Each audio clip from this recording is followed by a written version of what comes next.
my dear students, this is me Mudita and I am here to discuss worksheet number 35 of class 10th. So बच्चों यहाँ पे हम worksheet 35 discuss करने वाले हैं, सॉल्व करने वाले हैं और ये वर्कशीट 24 ऑफ सितंबर 2020 की वर्कशीट है जिसे हम बहुत इंटरेस्टिंग मैनर में पढ़ेंगे और सॉल्व भी करेंगे। तो देखिए जो आपके क्वेश्चन आते हैं वो क्वेश्चन कैसे आपको रिप्रेजेंट करने हैं, आंसर्स कैसे लिखने हैं, एग्जाम में आपको कौन सा आंसर कैसे लिखना चाहिए, मतलब कौन सा आंसर पैरा में लिखना चाहिए, कौन सा टू द पॉइंट लिखना चाहिए और कौन सा बुलेट पॉइंट्स में लिखना चाहिए, वो सारे पॉइंट्स भी मैं आपको विद एक्सप्लेनेशन वीडियो के एंड में बताऊंगी सॉल्यूशन के साथ साथ। तो आपकी एग्जाम की प्रिपरेशन भी ऑन द वीडियो साथ साथ चलेगी। सो देख लेते हैं हमें पढ़ना क्या है। यूरोप में राष्ट्रवाद, तो यूरोप में राष्ट्रवाद जो हिस्ट्री का, इतिहास का चैप्टर चल रहा था उसमें आज हम थोड़ा सा चैप्टर के एंड की तरफ जा रहे हैं। हमने फ्रांस की क्रांति देख ली, नेपोलियन देख लिया, बहुत सारी चीज़ें इसमें हम देख चुके हैं। अब हम देखेंगे कि यूरोप में राष्ट्रवाद का उदय, जो राष्ट्रवाद को दबाने की कोशिश की गई थी, अंतिम रूप में राष्ट्रवाद किस तरीके से ऊपर उठता है और किस तरीके से यूरोप के अलग अलग देश स्वतंत्र हो जाते हैं। ठीक है, तो ये जो प्रक्रिया चली है उसको हम समझने का प्रयास करेंगे, जिसमें हम ब्रिटेन के बारे में आज जानने वाले हैं, यूनान के बारे में जानने वाले हैं, बाल्कन के बारे में जानने वाले हैं। तीनों बहुत इंपॉर्टेंट है। ब्रिटेन आप लोग जानते होंगे, ब्रिटेन ये वही ब्रिटेन है जिसने भारत में 200 साल तक अपना राज्य स्थापित किया था या फिर भारत को अपना उपनिवेश बना के रखा था। तो ब्रिटेन में क्या हालात थे और ब्रिटेन किस तरीके से एक राजतंत्र बनता, राजतंत्र से निकलकर लोकतंत्र बनता है, पूरी प्रक्रिया को हम जानेंगे।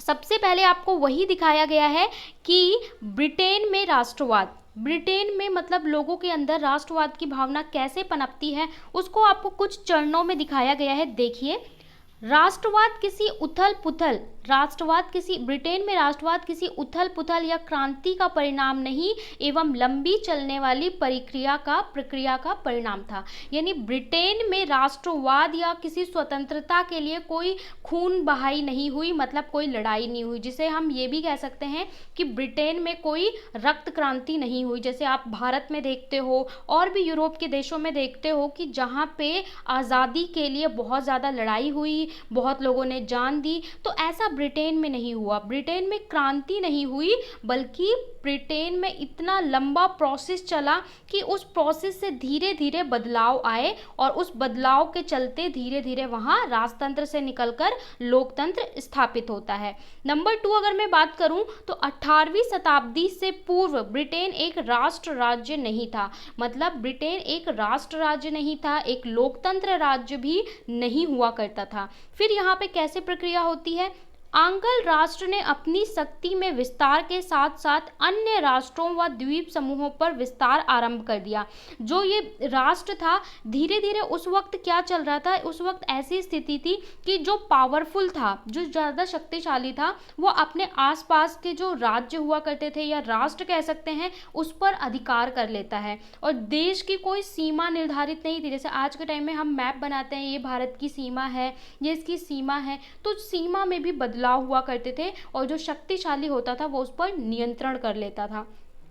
1688 ने संसद ने राजतंत्र की शक्तियों को ले लिया। तो ब्रिटेन में आप जानते हैं, ब्रिटेन में संसदीय व्यवस्था थी, संसद हुआ करती थी।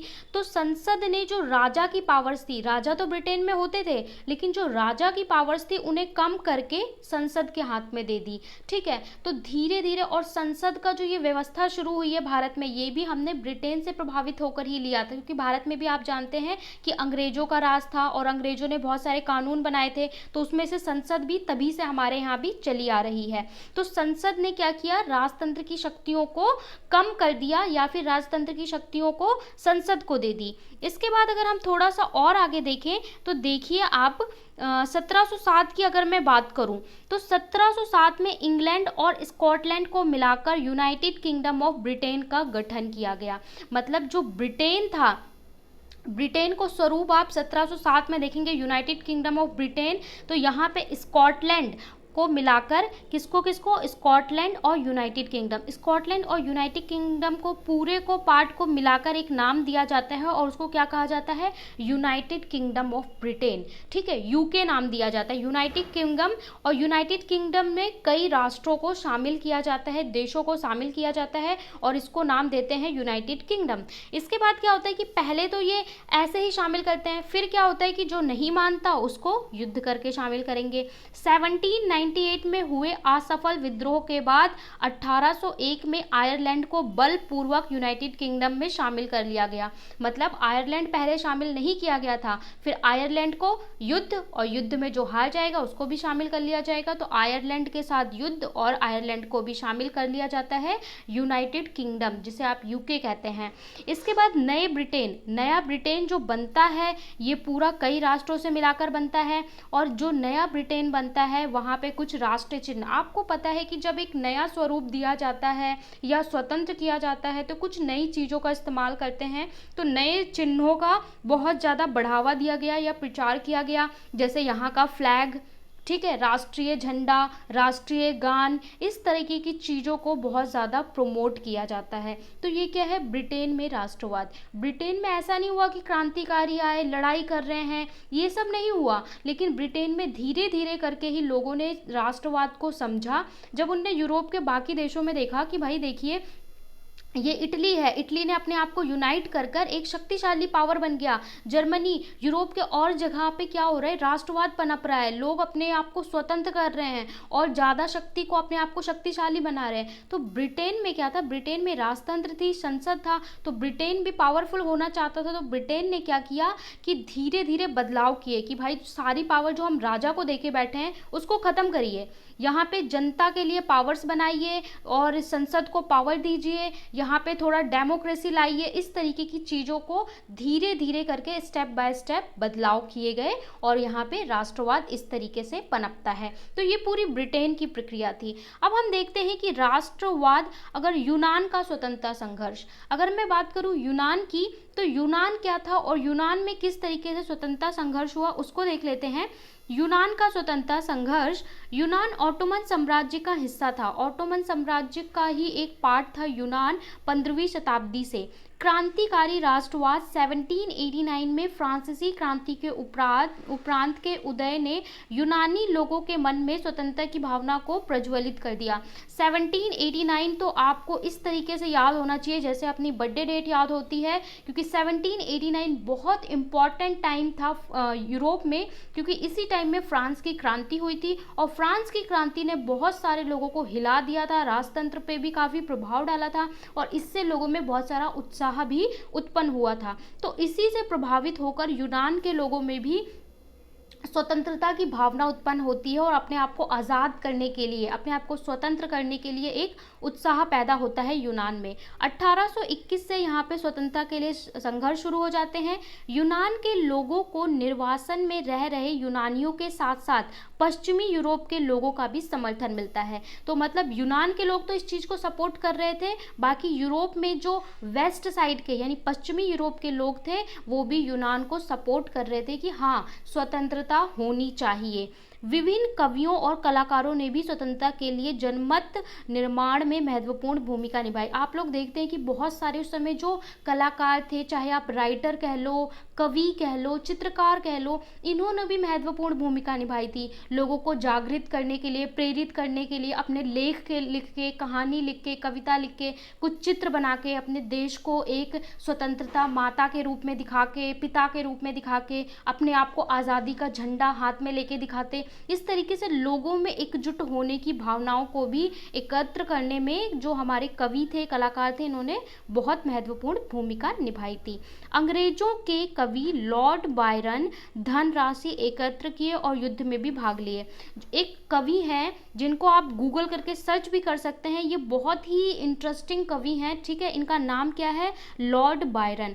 उस टाइम के बहुत अच्छे कवि हुआ करते थे यूनान के, और इन्होंने क्या किया था, ये बहुत अच्छी अच्छी कविताएं लिखते थे, अगर आप सर्च करेंगे तो इनकी बहुत अच्छी पंक्तियां हैं, ये बहुत अच्छी कविताएं लिखते थे। इन्होंने युद्ध के लिए धन एकत्र किया स्वतंत्रता के लिए, और जब ज़रूरत पड़ी तो इन्होंने युद्ध में भी भाग लिया, और वहाँ पे फिर इसके बाद इनकी 1824 में बुखार से मृत्यु हो जाती है। ठीक है, जो हमारे ये कवि थे या कलाकार थे। और 1832 में कुस्तुतुनिया की संधि के बाद यूनान को क्या मिलता है, यूनान को स्वतंत्रता हासिल होती है और यूनान स्वतंत्र राज्य के रूप में मान्यता प्रदान करता है। तो आज आपको बायरन के बारे में ज़रूर पढ़ना चाहिए, जो बायरन है, ये कवि बायरन है, इनके बारे में ज़रूर पढ़ना चाहिए, बहुत इंपॉर्टेंट है। राष्ट्रवाद और साम्राज्यवाद, बाल्कन समस्या। अब ये बाल्कन समस्या क्या है, तो बाल्कन क्या है, बाल्कन अलग अलग 7-8 जो राष्ट्र कह सकते हैं, इनसे मिलकर बना हुआ था बाल्कन। बाल्कन इतना इंपॉर्टेंट क्यों था, क्योंकि ये 3 तरफ से समुद्र से घिरा हुआ था, यहाँ पे अलग अलग देश थे, और ये समुद्र से घिरा होने के कारण चाहे अमेरिका हो, ब्रिटेन हो, यूरोप की जो बड़ी शक्तियाँ थी वो इसको अपने कब्जे में लेना चाहती थी। बाल्कन को क्यों लेना चाहती थी अपने कब्जे में, देखिए भाई, जो समुद्र के साथ जुड़े होते हैं वहाँ पे व्यापार करना आसान होता है, एक देश से दूसरे देश से सामान ले जाना लाना। उस टाइम पे तो ये जहाज का इतना सिस्टम था नहीं, पानी वाली जहाज से ही आना जाना था, तो जिसकी पानी की पावर ज़्यादा होती थी और समुद्र से लगे देशों पर जिसका नियंत्रण होता था वो शक्तिशाली होता था। भारत पे भी तो लोग इसीलिए आए थे क्योंकि हमारा भारत देखिए यहाँ पे पानी से घिरा हुआ है, समुद्र से घिरा हुआ है, तो यही था बाल्कन के साथ। तो बाल्कन पर जो उस वक्त यूरोप की महाशक्तियाँ थी वो अपना नियंत्रण चाहती थी, लेकिन जब एक शक्ति नियंत्रण चाहे तो वो कर लेगी, लेकिन जब 2 बड़ी शक्तियाँ आपस में चाहेंगी कि हम भी इसे अपने कब्जे में कर लें, हम भी कर लें, तो क्या होता है, तब होता है बेटा युद्ध। और उस वक्त तीसरी चीज क्या हो गई कि वहाँ के लोगों ने बोला भैया हम पे कोई राज नहीं करेगा, हम तो इंडिपेंडेंस चाहते हैं, हम चाहते हैं आज़ादी, हम होंगे स्वतंत्र। अब ये 3 तरह की विचारधारा जब एक जगह टकराएंगी तो देखिए क्या होता है। बाल्कन भौगोलिक एवं निर्जातीय रूप से विभिन्नताओं का क्षेत्र था। अगर हम बोलें तो ये बहुत सारी यहाँ पे वैरायटी पाई जाती थी बाल्कन में, चाहे आप भौगोलिक दृष्टि से बोलें। और आधुनिक समय में देश की बात करूँ तो रोमानिया, बल्गारिया, अल्मेनिया और मकदूनिया, क्रोएशिया, स्लोवानिया, सर्बिया, ये जो कंट्रीज़ हैं ये सारे शामिल थे आपके बाल्कन में।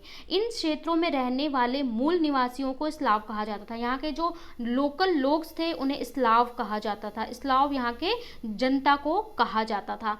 तो जो स्लाव कहा जाता था, बाल्कन क्षेत्र का एक बड़ा हिस्सा ऑटोमन साम्राज्य के नियंत्रण में था। तो जी भाई ये भी क्या था, ऑटोमन साम्राज्य के अधीन था। बाल्कन राज्य में रोमानी राष्ट्रवाद के फैलने और ऑटोमन साम्राज्य के विघटन की स्थिति में काफ़ी विस्फोटक हुई। मतलब जैसे ही यहाँ पे रोमानी राष्ट्रवाद की जो भावना थी यहाँ पे आई, वैसे ही यहाँ पे एक विस्फोटक स्थिति हो गई। क्यों, वही जो मैंने कहा, लोग अपने आप को आज़ाद करना चाहते थे, और दूसरी जो यूरोप की महाशक्ति थी वो चाहती थी कि भैया इस क्षेत्र पर अपना कब्जा कर लिया जाए।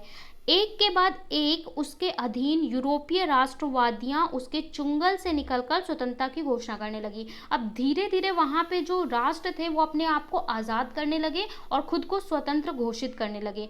जैसे जैसे विभिन्न स्लाव राष्ट्रीय समूहों ने अपनी पहचान और स्वतंत्रता की घोषणा करने की कोशिश की, बाल्कन क्षेत्र गहरे टकराव का क्षेत्र बन गया। जैसे जैसे यहाँ पे अब ये लगा जो साम्राज्य था कि भाई यहाँ से तो सब लोग आज़ाद हो जाएंगे, और अगर सब आज़ाद होकर निकल गए तो ऑटोमन साम्राज्य के पास तो कुछ बचेगा ही नहीं। तो फिर क्या हुआ, यहाँ पे स्थिति और गंभीर हो गई। स्वतंत्रता की परिभाषा, लोग अब स्वतंत्रता की डेफिनेशन करने लगे कि भाई हमारे लिए क्या स्वतंत्रता है, जनता के लिए क्या स्वतंत्रता है, ये तय करने लगे। बाल्कन क्षेत्र में जो स्थिति थी वो और ज़्यादा गहरी होने लगी, और ज़्यादा टकराव भरी होने लगी। इस समय यूरोपीय शक्तियों के बीच इस क्षेत्र पर कब्जा जमाने के लिए यूरोपीय शक्तियों के मध्य जबरदस्त प्रतिस्पर्धा था, यानी कॉम्पिटिशन था। सब लोग चाहते थे कि हम इस बाल्कन क्षेत्र को अपने अधीन ले लें, और बाल्कन क्षेत्र इसके पार्ट खुद को अपने आप को अलग करते जा रहे थे और स्वतंत्र होते जा रहे थे। और इससे क्या होता है, जिससे यह समस्या गहराती गई, जिसके परिणाम स्वरूप प्रथम विश्व युद्ध होता है।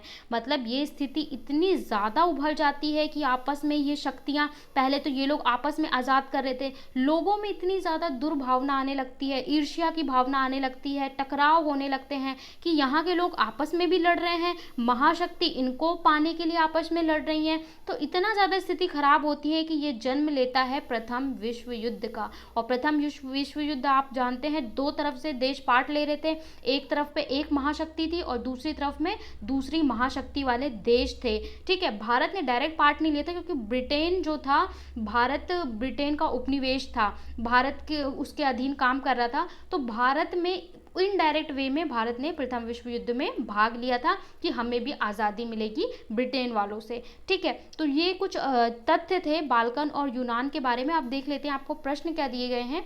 आपको आज 4 प्रश्न दिए गए हैं कि यदि आप कवि लॉर्ड बायरन की जगह होते तो किस तरह स्वतंत्रता संघर्ष में योगदान देते। मैंने कहा था कि बायरन के बारे में आप पढ़िए, ये एक कवि हैं। आपसे पूछ रहे हैं कि अगर आप उनकी जगह पे होते तो आप क्या करते। आप अपने आप को 200, 400, 500 साल पीछे ले जाओ और अपने आप को सोचो कि अगर आप उनकी जगह पे होते तो आप क्या करते लड़ाई के लिए, आज़ाद करवाने के लिए अपने देश को।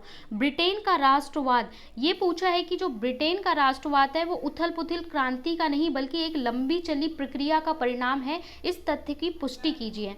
थर्ड प्रश्न में पूछा है कि बाल्कन राज्यों की स्थिति, जो हमने बाल्कन राज्यों के बारे में पढ़ा, इसके ऊपर एक नोट लिखना है। फोर्थ क्वेश्चन में पूछा है कि 1789 के पश्चात क्रांतिकारी राष्ट्रवाद के उदय ने किस प्रकार यूनानी स्वतंत्रता संघर्ष और बाल्कन राज्यों में स्वतंत्रता संघर्ष को प्रेरित किया। यानी फ्रांस की क्रांति के बाद किस तरह से यूनान और बाल्कन भी स्वतंत्रता के लिए प्रेरित होते हैं। चलिए आंसर डिस्कस कर लेते हैं। पहला प्रश्न है, यदि आप कवि लॉर्ड बायरन की जगह होते तो यूनान के स्वतंत्रता संघर्ष में किस प्रकार की भूमिका निभाते। यहाँ ये बोल रहे हैं कि अगर आप अपने आप को कवि लॉर्ड बायरन की जगह पे रखिए और बताइए कि आप यूनान के स्वतंत्रता संघर्ष में किस प्रकार की भूमिका निभाते। तो आपको पहले कैसे लिखना है, आप अपने आप को थोड़ा इमेजिन करो कि आप एक कवि हैं और आप यूनान के स्वतंत्रता के लिए क्या करते। तो आप लिखेंगे, लॉर्ड बायरन एक अंग्रेजी कवि थे जिन्होंने यूनान के स्वतंत्रता संघर्ष में महत्वपूर्ण भूमिका निभाई। यदि मैं लॉर्ड बायरन की जगह होती, अगर आप लड़के हैं ठीक है तो होता और लड़की है तो होती, इसलिए मैंने दोनों लिख दिया है क्योंकि हमारे स्टूडेंट्स दोनों हैं। तो यूनान के स्वतंत्रता संघर्ष में निम्न प्रकार से अपना योगदान देता या देती। लाइक अगर आप राहुल हैं, अभिषेक हैं तो देता, प्रिया है, खुशी है, प्रीति है तो देती।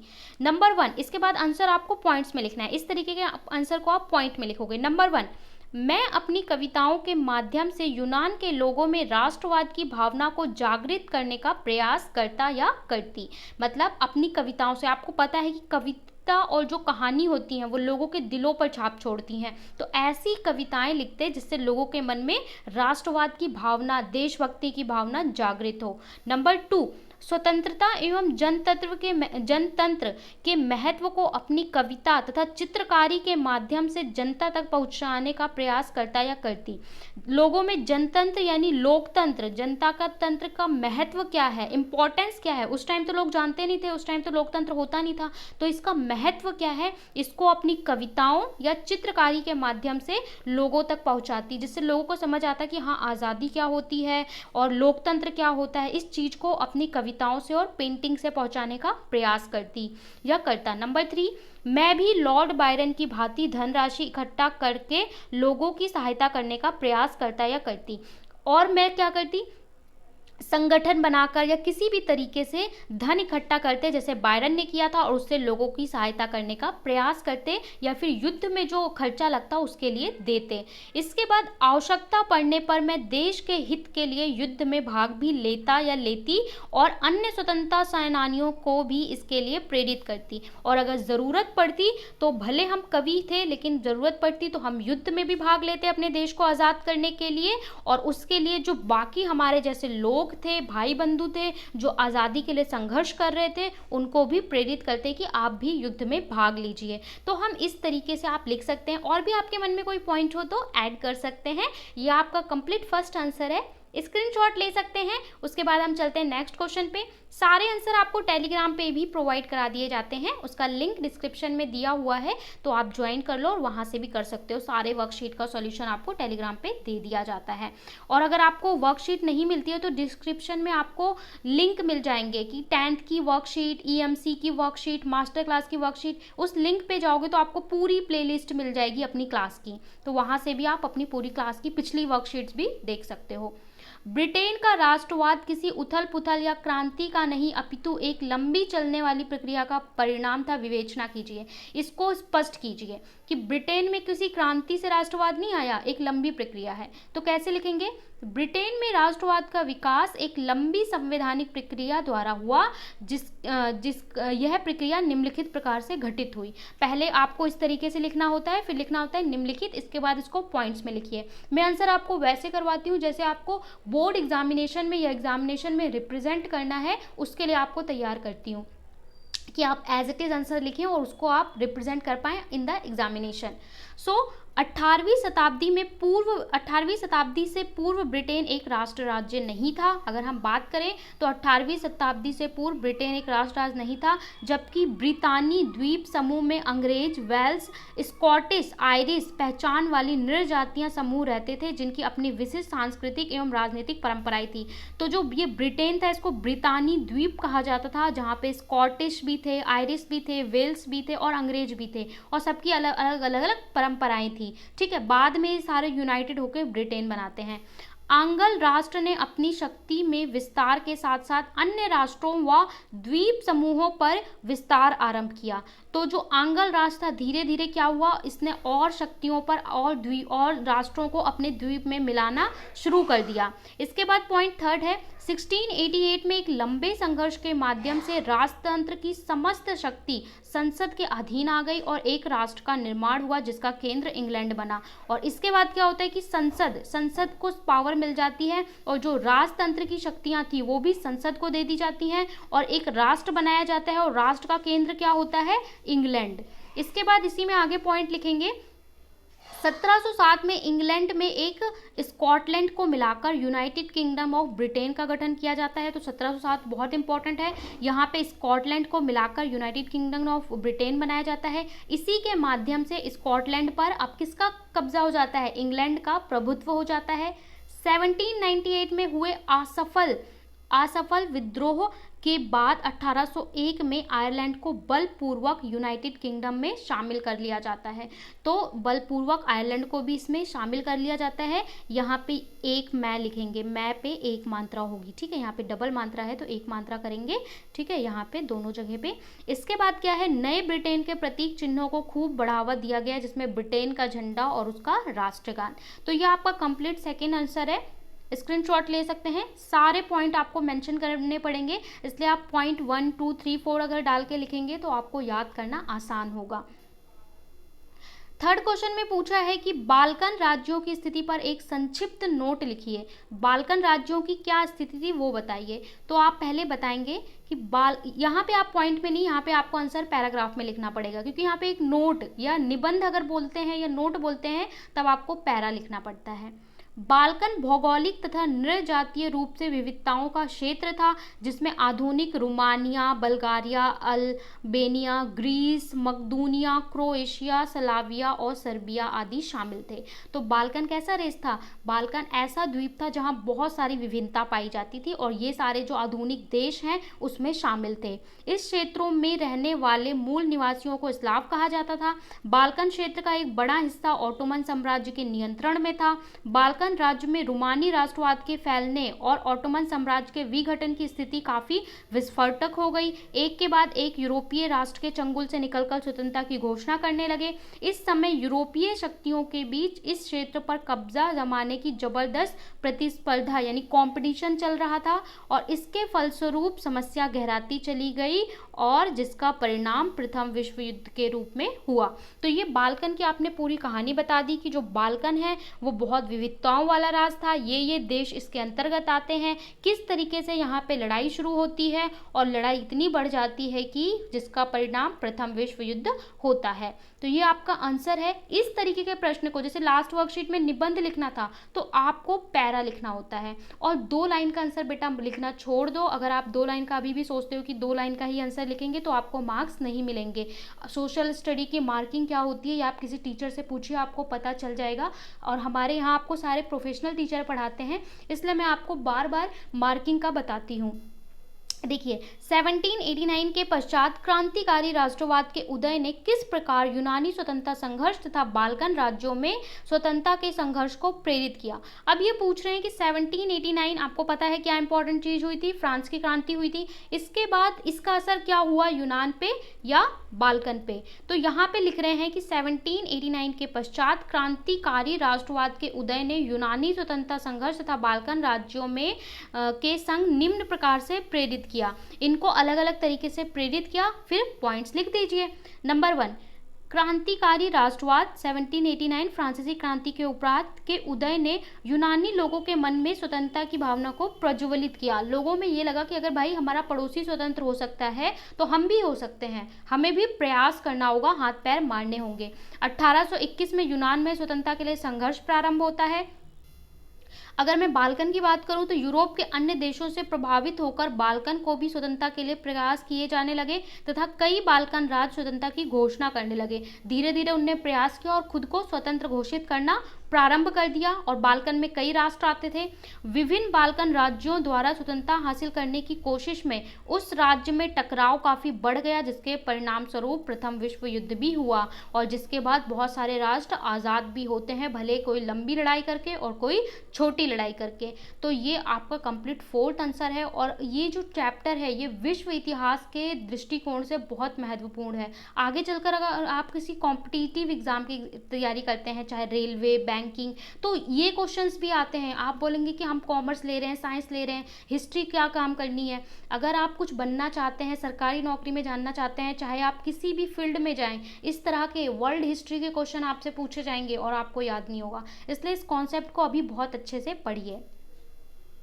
यहाँ पे हमने वर्कशीट 35 सोशल स्टडी की सॉल्व कर लिया। आई होप आपको कॉन्सेप्ट क्लियर हो गया होगा। एक बार चैप्टर का रीडिंग ज़रूर लें, उसके बाद कोई डाउट आता है तो कमेंट सेक्शन में पूछें, और अगर आपको अच्छा लगता है तो लाइक करें, शेयर करें और चैनल को सब्सक्राइब कर लें, जिससे सारी वीडियो का नोटिफिकेशन आपको ऑन टाइम मिलता रहे। पढ़ाई करते रहें, फैमिली का ध्यान रखें। Bye bye, take care.